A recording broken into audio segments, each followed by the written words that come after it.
सृष्टि बचपन से ही दिखने में सुंदर नहीं थी, लेकिन अमीर बाप की बेटी सृष्टि पर उसकी माँ जान छिड़कती। मेरी बेटी कितनी प्यारी है, भगवान सबको सृष्टि जैसी बेटी दे।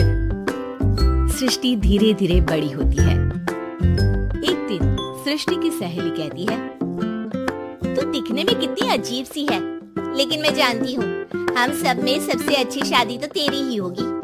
तेरे पापा अमीर जो हैं, और बता नहीं सकते यार, दहेज तो हर कोई देता है, ये क्या ज्यादा ले जाएगी अपने पति के लिए? अरे बड़े शहर में कोठी है इसके पापा की। अरे पापा की है ना, कौन सी इसकी है? इसकी होती तब तो कोई भी लड़का इससे शादी कर लेता।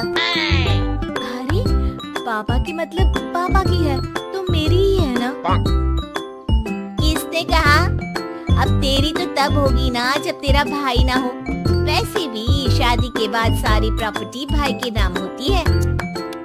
सृष्टि समझ जाती है कि उसे किसी भी हालत में माँ बाप की सारी प्रॉपर्टी को अपने नाम करना है, लेकिन कैसे? एक दिन सृष्टि का भाई शीनू कहता है, बहन क्या कर रही है? तुझसे एक बात करनी है। अरे हाँ करना, मैं तो तेरी बहन हूँ। बहन मेरी लाइफ में ना एक लड़की है, बहुत अच्छी है। मैं सोच रहा हूँ माँ और पापा से बात करूँ शादी के लिए। सृष्टि को समझ में आ जाता है कि भाई की शादी होते ही भाभी उसे एक दिन भी घर में बर्दाश्त नहीं करेगी। क्या बात है भाई, बताना कौन है वो? यार वो बहुत अच्छी लड़की है, पढ़ी लिखी है, मेरे साथ जॉब भी करती है, बस एक प्रॉब्लम है। प्रॉब्लम? क्या प्रॉब्लम है भाई? यार वो शादीशुदा है, लेकिन उसके पति ने उसे सिर्फ इसलिए छोड़ दिया क्योंकि उसके माँ बाप दहेज नहीं दे पाए। सृष्टि ये सुनकर न जाने क्यों खुश हो जाती है।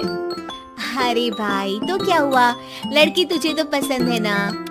शीनू को लगता है कि बहन उसे समझ रही है। वो इस बात से अनजान होता है कि उसकी बहन की मंशा पूरा घर हड़पने की है।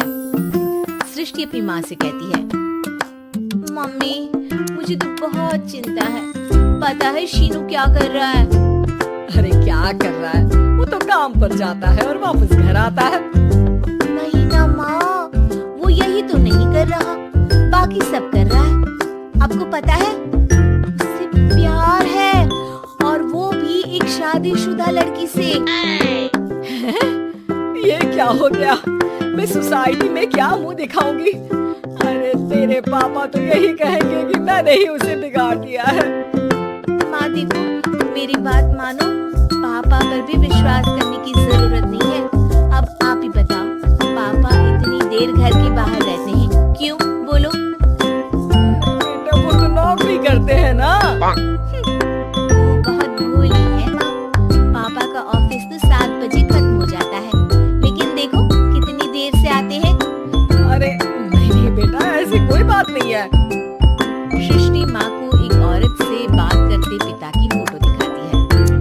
देखो माँ कैसे हैं पापा, मैं ना कहती थी कि पापा सही नहीं है। मैं तेरे पापा से बात करूंगी, दे फोटो मुझे। माँ वो तो डिलीट हो गई। लेकिन चल, तूने तो देख लिया ना, पापा से बाद में बात कर लेना, और हाँ मेरा नाम बिल्कुल मत लेना। हाँ माँ। अब क्या था, सृष्टि की माँ और पिता के बीच झगड़ा होना शुरू हो जाता है। सृष्टि के मन में क्या चल रहा था कोई नहीं जानता था। एक दिन माँ, सृष्टि के लिए एक लड़का देखा है, वो लोग शाम को उसे देखने आने वाले हैं। और हाँ माँ, एक खुशखबरी, मैं और पापा मिलकर एक नया बिजनेस ट्राई कर रहे हैं। शाम को लड़का आता है, सांवले रंग का। सृष्टि को तो बिल्कुल भी पसंद नहीं आता। लड़की की माँ कहती है, लड़की का चेहरा तो कोई खास नहीं, लेकिन अगर मेरे बेटे को आप लोग सेटल कर दे तो मैं उसकी शादी आपकी बेटी से करवा दूं। सृष्टि को लड़का बिल्कुल पसंद नहीं था। उसे भाई पर गुस्सा आ जाता है। लड़के वालों के जाने के बाद कहती है, माँ देखा शीनू मेरे लिए कैसा लड़का लेकर आया, न दिखाने लायक न सुनने लायक, सेटल भी नहीं, वो भी हम करे। अरे माँ, मैं जानती हूँ ये मेरी शादी किसी भी घर में क्यों करवाना चाहता है। अरे कैसी बात कर रही है बहन, तूने तो देखा ना, लड़के को मैंने ही मना कर दिया तुझसे शादी के लिए। जिसने लड़का बताया था उसने उसकी बहुत तारीफ की थी। बात आई गई हो जाती है, लेकिन सृष्टि का मन शांत नहीं होता। क्या करूं, कुछ समझ में नहीं आ रहा। मेरी शादी हो गई तो ये लोग पूरी प्रॉपर्टी शीनू के नाम कर देंगे, मेरे हाथ तो कुछ लगेगा ही नहीं। तभी सृष्टि को आइडिया आता है। वो किसी वकील को फोन करती है। जी देखिए, अगर आपके मम्मी पापा का तलाक हो जाता है तो आपके पिता की आधी प्रॉपर्टी आपकी माँ के नाम हो जाएगी, फिर उसे वो किसी को भी दे सकती है। सृष्टि अब माँ को बेटे के खिलाफ करती है। माँ, शीनू पर नजर रखा करो, वो जिस लड़की के प्यार में है ना वो शादीशुदा है। यहाँ आएगी, सारा पैसा, रुपया, जमीन, जायदाद सब हड़प लेगी। पापा का भी हाल तुमसे छुपा नहीं है। ऐसा ना हो कि मैं और आप एक दिन सड़क पर भीख मांगे। हे भगवान, मैं तो जीते जी मर जाऊंगी अगर ऐसा हो गया तो। ऐसा हो गया नहीं माँ, ऐसा ही होगा। अभी समय है, आगे का सोच लो। मैं तो कहती हूँ पापा से आधी प्रॉपर्टी लेकर अलग हो जाओ। पापा की आधी प्रॉपर्टी भी हम लोगों को अगर मिल जाती है ना तो अगले 7 जन्म सफल समझो। बेचारी माँ बेटी के कहने पर पति से तलाक लेकर अलग हो जाती है। सृष्टि अब पैसों से गाड़ी और अपने दूसरे महंगे शौक पूरे करने लगी। उसके दोस्त भी उसके पैसे इस्तेमाल करते। सृष्टि, कल तुम कहाँ थी? मैं सारा दिन घर पर अकेली थी। तो मैं क्या करूं? मैंने ठेका तो नहीं लिया है ना तुम्हें संभालने का। माँ को सृष्टि से ये उम्मीद नहीं थी। वो बैठकर रोने लगती है। वहीं उसका पति यानी कि सृष्टि के पिता आ जाते हैं। मैं जानता था कि तुम्हारा यही हाल होगा, तो आपने मुझे रोका क्यों नहीं? मैं रोकता तो तुम रुकती क्या? सृष्टि के कहने पर तुमने मुझ पर अपने बेटे पर शक किया, लेकिन तुम ये भूल गई कि कैसे हम दोनों ने मिलकर जीवन में इतना सब खड़ा किया। माँ पति के गले लग जाती है।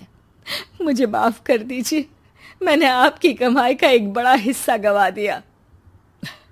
कोई बात नहीं, तुम साथ हो तो मैं ऐसी 7 प्रॉपर्टी खड़ी कर दूंगा।